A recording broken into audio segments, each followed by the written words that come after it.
వాస్తవాన్ని చాటి చెప్తున్న ముఖ్యమంత్రి గారికి హృదయపూర్వకమైన అభినందనలు తెలియజేస్తున్నా, స్వాగతాన్ని తెలియజేస్తున్నా. వరంగల్ జిల్లాకు ఒక ప్రత్యేకత ఉన్నది. ఇది కాకతీయుల సామ్రాజ్యం. వరంగల్కు ఒక పెద్ద వారసత్వ సంపద ఉన్నది, ఒక గొప్ప హెరిటేజ్ ఉన్నది. కానీ మా దురదృష్టం, ఈ వరంగల్ జిల్లా ప్రజలెవరు కోరుకోకుండానే 6 ముక్కలైపోయింది. ప్రజలెవరు కోరుకోకుండానే 6 ముక్కలైపోయింది. ఆ 6 ముక్కలయ్యే విధానాన్ని నేను వ్యతిరేకించినందుకు ఆ తర్వాత నన్ను పక్క కూడా పెట్టడం జరిగింది. చివరికి వరంగల్ పట్టణాన్ని కూడా 2 ముక్కలు చేసి ఒక ముక్కను హన్మకొండలో, ఇంకొక ముక్కను వరంగల్ జిల్లాలో పెట్టడం జరిగింది. ఇది సరి అయింది కాదు అని అనేక సందర్భాలలో నేను ప్రభుత్వంలో ఉన్నప్పుడు లేనప్పుడు పెద్దల దృష్టికి తీసుకొచ్చినా పట్టించుకోలేదు. నేను మీకు విజ్ఞప్తి చేసేది ఒకటే, హైదరాబాదు నిజాం నవాబుల ఏలుబడిలో ఆనాడు కొంత అభివృద్ధి చెందితే మా వరంగల్ జిల్లా మాత్రము బ్రహ్మాండంగా కాకతీయుల ఏలుబడిలో అభివృద్ధి చెందింది. ఇవాళ గొప్పగా చెప్పుకునే పాకాల, రామప్ప, లక్నవరం, గణపురం చెరువులు గాని, మా ధర్మసాగర్ చెరువు గాని, అదేవిధంగా 1000 స్తంభాల గుడి గాని, ఫోర్ట్ వరంగల్ గాని, అనేక కళా సంపద ఈ వరంగల్లో ఉన్నది. ఒక మాటలో చెప్పాలంటే వ్యవసాయానికి పెట్టింది పేరు వరంగల్.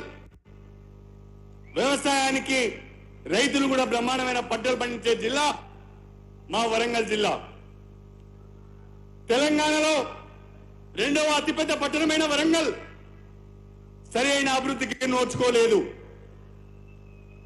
హైదరాబాద్ తర్వాత వేగంగా అభివృద్ధి చెందవలసిన వరంగల్ మహానగరము అభివృద్ధి చెందలేదు.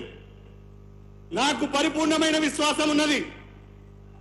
రేవంత్ రెడ్డి గారి నాయకత్వం పైన, ఏఐసిసి నాయకత్వం పైన, సోనియా గాంధీ పైన, రాహుల్ గాంధీ గారి పైన, కనీసము ఈ ప్రభుత్వంలో మీ నాయకత్వంలో మా వరంగల్ జిల్లా, మా వరంగల్ మహానగరం అభివృద్ధి చెందాలని చెప్పి నేను కోరుకుంటున్నాను.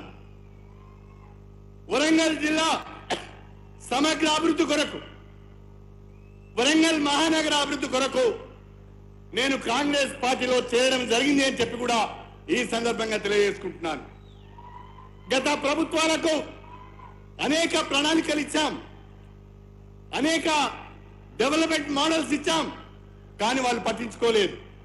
దయచేసి రేవంత్ రెడ్డి గారికి, మన ముఖ్యమంత్రి గారికి విజ్ఞప్తి చేస్తున్నా, వరంగల్లో అన్ని వనరులు ఉన్నాయి. దీన్ని బ్రహ్మాండంగా ఒక ఇండస్ట్రియల్ హబ్ గా, ఒక ఎడ్యుకేషన్ హబ్ గా, ఒక ఐటీ హబ్ గా దీన్ని అభివృద్ధి చేసుకునే అవకాశం ఉన్నది. రేవంత్ రెడ్డి గారికి మా జిల్లా ప్రజలందరి పక్షాన చేతులెత్తి నమస్కారం చేస్తున్నా. మీరు మా జిల్లా పైన ప్రత్యేక దృష్టి పెట్టాలి. మీరు మా జిల్లా పైన ప్రత్యేక దృష్టి పెట్టాలి. ఈ జిల్లాను అభివృద్ధి చేయాలి. మేమందరం కాంగ్రెస్ పార్టీ వెంట ఉంటాం, మేమందరం రేవంత్ రెడ్డి వెనుక ఉంటాం. ఈ జిల్లాను అభివృద్ధి చేసే బాధ్యత మీరు తీసుకోవాలని నేను కోరుతున్నా. ఇవాళ భారతదేశ ప్రజాస్వామ్యం ప్రమాదంలో ఉన్నది. మన రాజ్యాంగాన్ని మారుస్తా అంటున్నారు, లౌకికవాదాన్ని తీసివేస్తామంటున్నారు, రిజర్వేషన్లను ఎత్తివేస్తామంటున్నారు, బడుగు బలహీన వర్గాల జీవితాలకు భరోసా లేకుండా చేద్దామని అనుకుంటున్నారు.